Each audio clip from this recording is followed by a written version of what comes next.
الله أكبر الله أكبر. أعوذ بالله من الشيطان الرجيم. بسم الله الرحمن الرحيم. حدیث نمبر 501. ابو جحیفہ نے کہا کہ نبی کریم صلی اللہ علیہ وسلم ہمارے پاس دوپہر کے وقت تشریف لائے اور آپ نے بطحا میں ظہر اور عصر کی 2 رکعتیں پڑھیں. آپ کے سامنے عنزہ گاڑ دیا گیا تھا اور جب آپ نے وضو کیا تو لوگ آپ کے وضو کے پانی کو اپنے بدن پر لگا رہے تھے. صحیح بخاری حدیث نمبر 502. یزید بن ابی عبید نے بیان کیا کہ میں سلمہ بن عقور رضی اللہ تعالیٰ عنہ کے ساتھ مسجد نبوی میں حاضر ہوا کرتا تھا. سلمہ رضی اللہ تعالیٰ عنہ ہمیشہ اس ستون کو سامنے کر کے نماز پڑھتے جہاں قرآن شریف رکھا رہتا تھا. میں نے ان سے کہا کہ اے ابو مسلم، میں دیکھتا ہوں کہ آپ ہمیشہ اسی ستون کو سامنے کر کے نماز پڑھتے ہیں. انہوں نے فرمایا کہ میں نے نبی کریم صلی اللہ علیہ وسلم کو دیکھا، آپ خاص طور سے اسی ستون کو سامنے کر کے نماز پڑھا کرتے تھے. صحیح بخاری حدیث نمبر 503. بن مالک رضی اللہ تعالیٰ عنہ نے کہا کہ میں نے نبی کریم صلی اللہ علیہ وسلم کے بڑے بڑے صحابہ رضوان اللہ علیہم اجمعین کو دیکھا کہ وہ مغرب کی اذان کے وقت ستونوں کی طرف لپکتے. اور شعبہ نے عمرو بن عامر سے، انہوں نے حضرت انس رضی اللہ تعالیٰ عنہ سے اس حدیث میں یہ زیادتی کی ہے یہاں تک کہ نبی کریم صلی اللہ علیہ وسلم حجرے سے باہر تشریف لاتے. صحیح بخاری حدیث نمبر 504. عبداللہ بن عمر رضی اللہ تعالیٰ عنہ نے کہا کہ نبی کریم صلی اللہ علیہ وسلم بیت اللہ کے اندر تشریف لے گئے اور اسامہ بن زید، عثمان بن طلحہ اور بلال رضی اللہ تعالیٰ عنہ بھی آپ کے ساتھ تھے.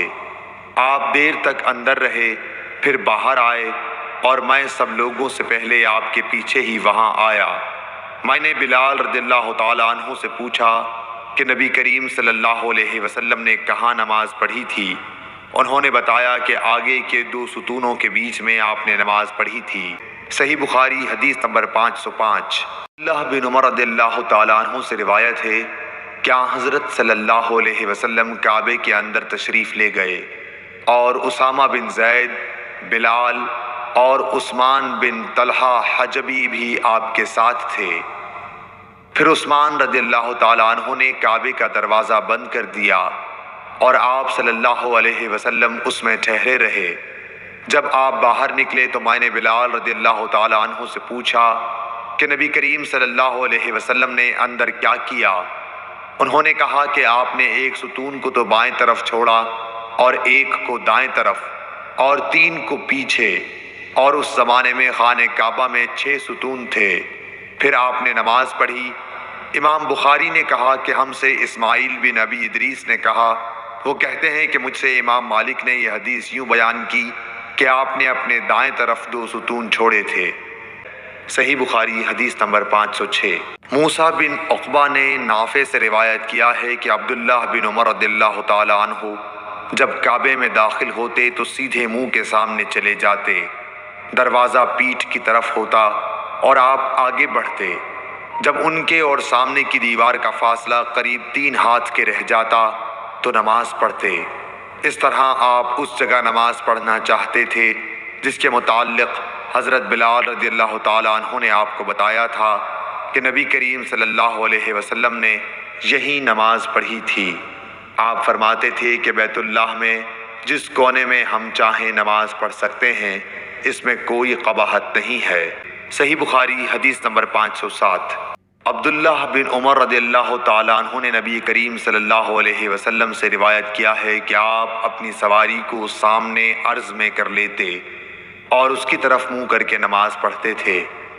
عبید اللہ بن عمر نے نافع سے پوچھا کہ جب سواری اچھلنے کودنے لگتی تو اس وقت آپ کیا کیا کرتے تھے؟ نافع نے کہا کہ آپ اس وقت کجاوے کو اپنے سامنے کر لیتے اور اس کے آخری حصے کی، جس پر سوار ٹیک لگاتا ہے، ایک کھڑی سی لکڑی کی طرف منہ کر کے نماز پڑھتے. اور عبداللہ بن عمر رضی اللہ تعالیٰ عنہ بھی اسی طرح کیا کرتے تھے.